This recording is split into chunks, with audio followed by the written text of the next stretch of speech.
मैं डॉक्टर परमान झा संगीत MA assistant professor किटनायन कामाख्या संस्कृत महाविद्यालय महरेल मधुबनी 8 सितंबर 8/9/2020 ईस्वी। प्रिय छात्रों, शास्त्रीय तृतीय खंड अनिवार्य प्रथम पत्र संस्कृत वाङ्मय का इतिहास। आज का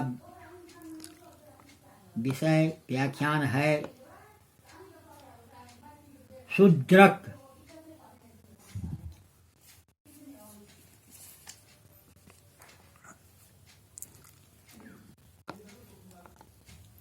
शूद्रक रचित नाटक है जो 10 अंक का है। इसे प्रकरण कहा जाता है। वृक्ष कटिक के रचयिता शूद्रक का कुछ परिचय ग्रंथ के आरंभ में मिलता है। इसके अनुसार शूद्रक हस्तशास्त्र में परम प्रवीण थे। भगवान शिव के अनुग्रह से उन्हें ज्ञान प्राप्त हुआ था। कहा जाता है यह बात बड़े ठाठ बाट से उन्होंने अश्वमेध यज्ञ किया था। अपने पुत्र को राज सिंहासन पर बैठाया और 10 दिन तथा 100 वर्ष की आयु प्राप्त कर अंत में अग्नि में प्रवेश किया। वह युद्धों से प्रेम करते थे, प्रमाद रहित थे, तपस्वी तथा वेद जानने वाले थे।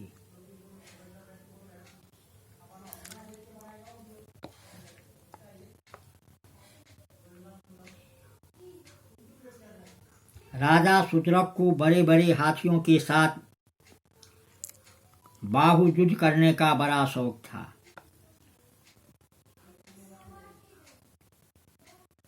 कुछ किंवदंतियां इस प्रकार है कि उनका शरीर बहुत शोभन था। उनकी गति थी मतंग के समान, नेत्र थे चकोर की तरह, मुख था पूर्ण चंद्रमा की भांति। तात्पर्य यह है कि उनका समग्र शरीर सुंदर था। वे जूझों में मुख्य थे, मतलब ब्राह्मणों में मुख्य थे। प्रतीत होता है कि किसी अन्य लेखक ने यह वर्णन जानबूझकर दिया है। शूद्र को अग्नि प्रविष्टा। स्वयं लेखक की लेखनी इस भूतकाल का प्रयोग कैसे हो सकती है, यह निस्संदेह एक अंश प्रक्षेप है।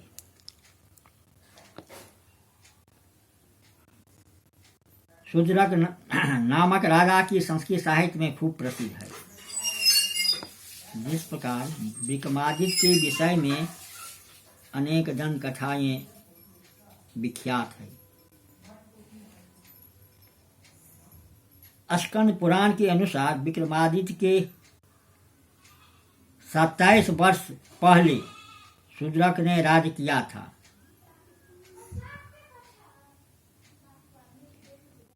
प्रसिद्ध है कि कालिदास के पूर्ववर्ती रामिल तथा सोमिल नामक कवियों ने मिलकर शूद्रक कथा नामक पुस्तक लिखी थी।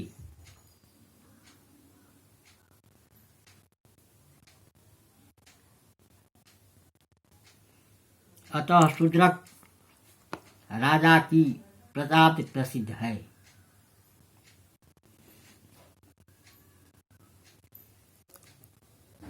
स्थित काल पुराणों में आनभृत कुल के प्रथम राजा सिमुख का वर्णन प्रमुख रूप से आता है। अनेक भारतीय विद्वान राजा सुमुख के साथ शूद्रक की अभिन्नता अंगीकार कर इनका समय विक्रम की प्रथम शताब्दी में मानते हैं। यदि वह अभिन्नता सप्रमाण सिद्ध की जा सके तो शूद्रक कालिदास के समकालीन अथवा उनके कुछ पूर्ववर्ती के ही माने जाएंगे। परंतु मृच्छकटिक नाटक की इतनी प्राचीनता स्वीकार करने में बहुतों को आपत्ति है।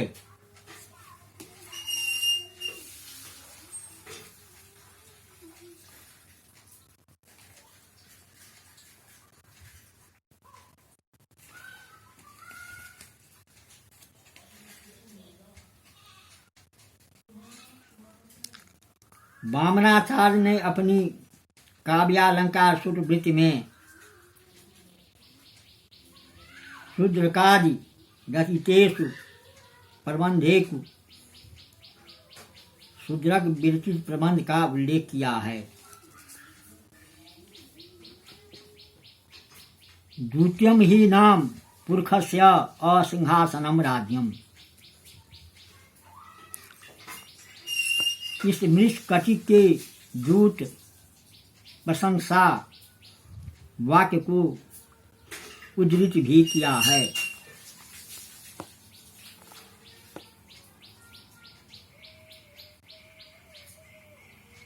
समय निरूपण में मृच्छकटिक के अंतरंग प्रमाणों से भी बहुत सहायता मिलती है।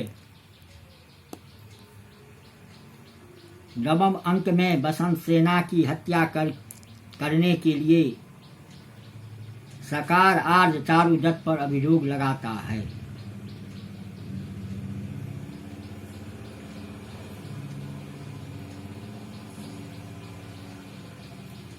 इससे स्पष्ट है कि मनु के कथानुसार चारुदत्त का अपराध सिद्ध होता है और धन संपत्ति के साथ उसे देश से निकाल जाने का दंड दिया जाता है। इस प्रकार के निर्णय मनुष्य मृत्यु के आधार पर किया गया है।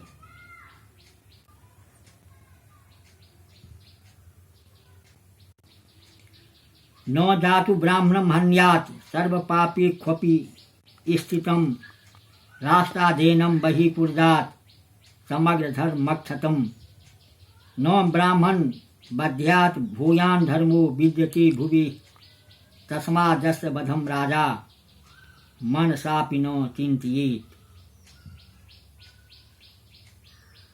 मनुस्मृति।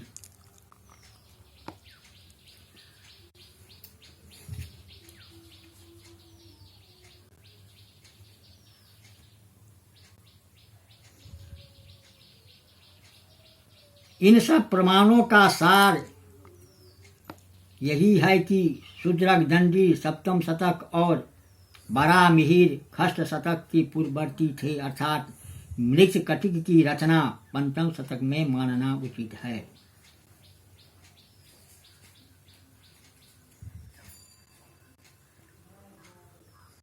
ग्रंथ की कथा। मृच्छकटिक में 10 अंक है। यह एक प्रकरण कहलाता है। पहले अंक का नाम अलंकार न्यास है। इसमें उज्जैनी की प्रसिद्ध बेश्या बार बनिता बसंत सेना को राजा का श्यालक सकार बस में करना चाहता है।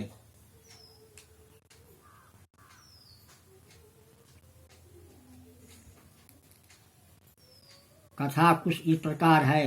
रास्ते में अंधेरी रात में वीर तथा चेत के साथ उसका पीछा कर मूर्ख सकार के कथन से बसंत सेना को पता चलता है कि वह आर्य चारुदत्त के मकान के पास ही है, अतः उनमें वे प्रवेश करती है।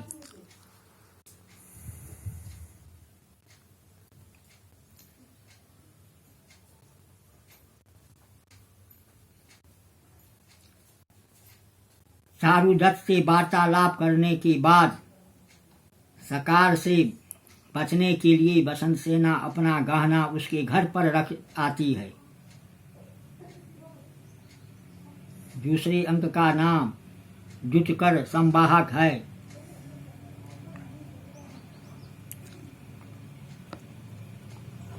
तीसरे अंक का नाम संधि छेद है।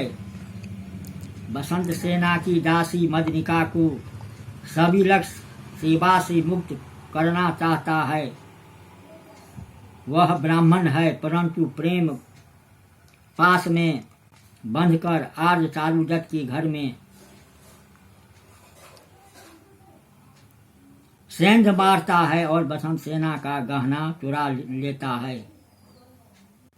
कथा इस प्रकार है।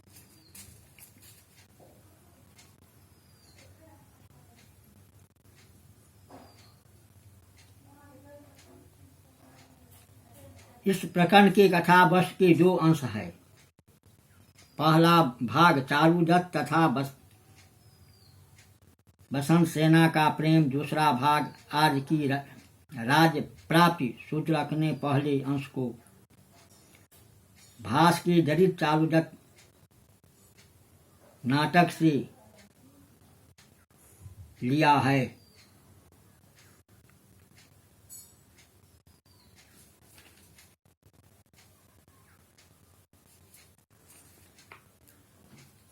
चरित्र चित्रण।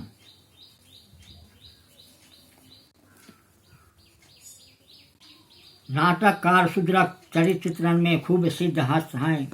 इनके पात्र जीते जागते हैं, सजीवता का मूर्ति हैं। प्रत्येक पात्र में कुछ न कुछ विशेषता है। निचकटिक का मुख्य नायक चारुदत्त है। प्रकरण का नायक धीर प्रशांत ब्राह्मण वणिक या मंत्री हुआ करता है। चारुदत्त ब्राह्मण है तथा धीर प्रशांत है। नाटककार शूद्रक ने चारुदत्त के रूप में भारत के आदर्श नागरिकता का चित्र खींचा है।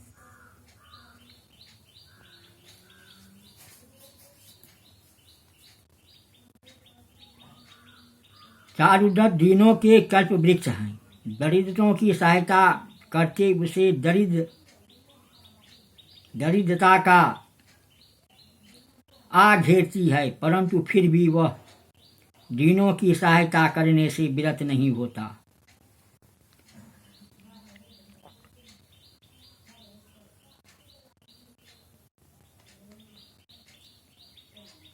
सचमुच चारुदत्त के रूप में एक आदर्श आर्य सज्जन का मनोरम चित्र पाते हैं।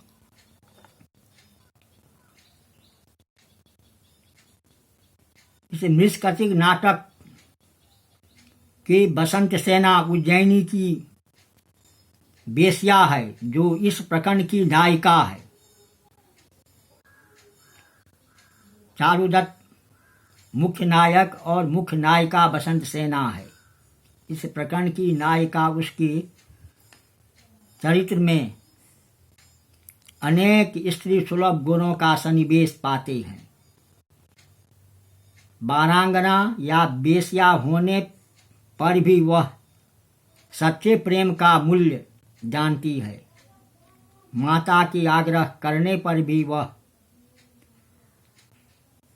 सकार की संगति नहीं चाहती और विशेष करने पर भी सदाचारी आज चारुदत्त की प्रेम पात्री बनने के लिए वह सतत उद्योग करती है। उसका हृदय अत्यंत कोमल है। सेवकों पर दया करना उसका स्वभाव है। यद्यपि उसे मार डालने का उद्योग करता है, तथापि वह अपने सद्गुणों के कारण जीवित बच जाती है। बसंत सेना तथा चारुदत्त के अतिरिक्त अन्य पात्रों के भी चरित्र चित्रण में शूद्रक की सबलता प्राप्त हुई है।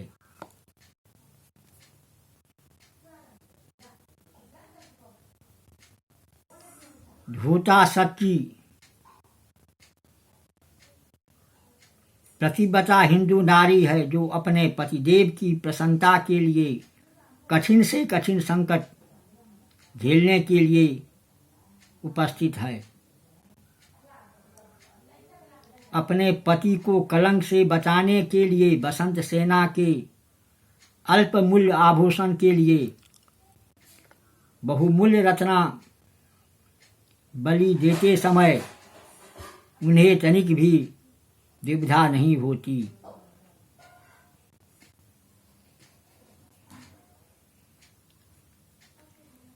मृच्छकटिक में सबसे विचित्र नाटकीय पात्र है सकार। यह राजा का श्यालक है। नाम है संस्थानक। यह गर्भ का जीता जागता पुतला है।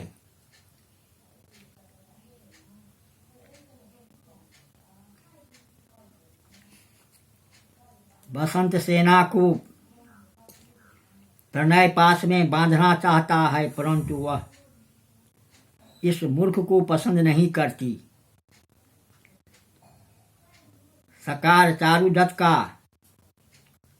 अकारण शत्रु है।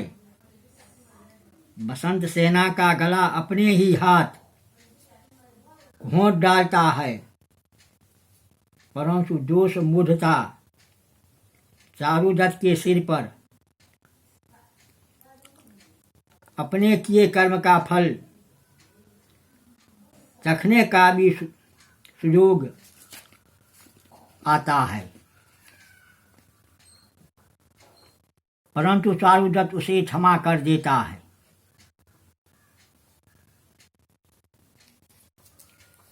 इस तरह से मृच्छकटिक की कथा वस्तु है। सामाजिक दशा। मृच्छकटिक में तत्कालीन हिंदू समाज का सच्चा चित्र हमें मिलता है। राजा का प्रभुत्व अधिक था, परंतु वह अपने मंत्रियों की सहायता से राज्य संचालन किया करता था।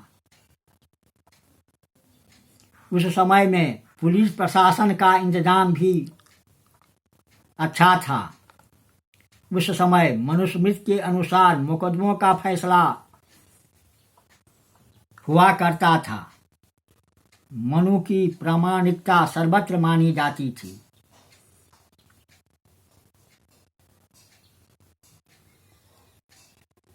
अधिकारिक जज की सहायता करने के लिए असेसर हुआ करते थे, जिनमें ब्राह्मण तथा साहूकारों का भी जगह मिलती थी। उस समय में वैश्यों का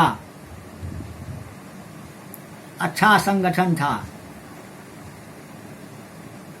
दूसरे देशों से भी व्यापार किए जाते थे। विदेशियों से उनके जहाज भी आया जाया करते थे। ब्राह्मणों का काम केवल अध्ययन अध्यापन ही न था, बल्कि उनमें भी बड़े बड़े धनाढ्य संभवतः व्यापार से धन प्राप्त करने वाले व्यक्ति थे। उस युग में उज्जैनी भारतवर्ष का एक प्रसिद्ध समृद्ध नगरी थी। यहाँ पश्चिमी समुद्र की बंदरगाह के साथ सीधा आवागमन का संबंध था और इसी मार्ग से विदेशों से आने वाली वस्तुएं भारत के भीतर आती थी। समृद्ध नाना प्रकार की बुराइयों को भी पैदा करती है। फलतः जुआ और चोरी जैसे जघन्य व्यवसाय दिन दहाड़े करने वाले लोगों की वहाँ कमी नहीं थी।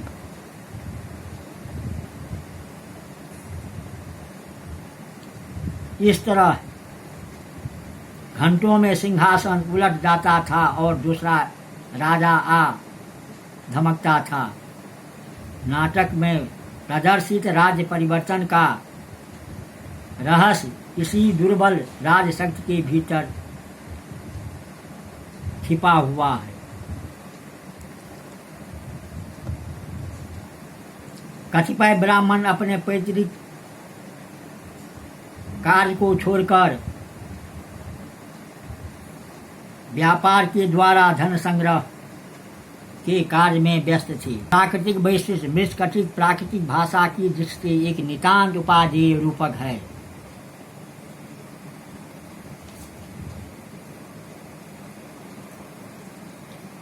शूद्रक की काव्य कला।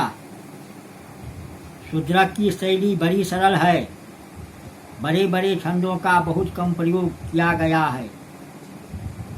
नए नए भाव स्थान स्थान पर मिलते हैं। इस प्रकरण का मुख्य रस श्रृंगार है। रस की विभिन्न सामग्री से परिपुष्ट कर श्रृंगार का सुंदर रूप कवि ने दिखलाया है।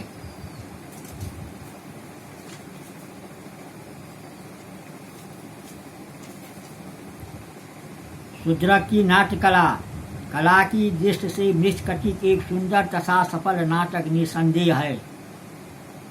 शूद्रक ने संस्कृत साहित्य में शायद पहली बार मध्यम श्रेणी के लोगों को अपने नाटक का पात्र बनाया है।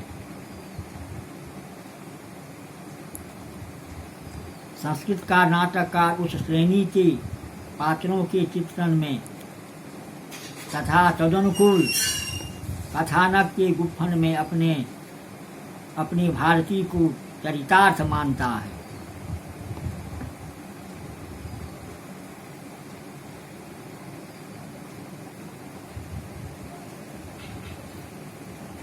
इस प्रकार प्रिय छात्रों,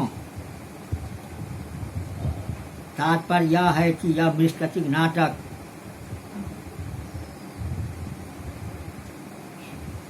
शूद्रक रचित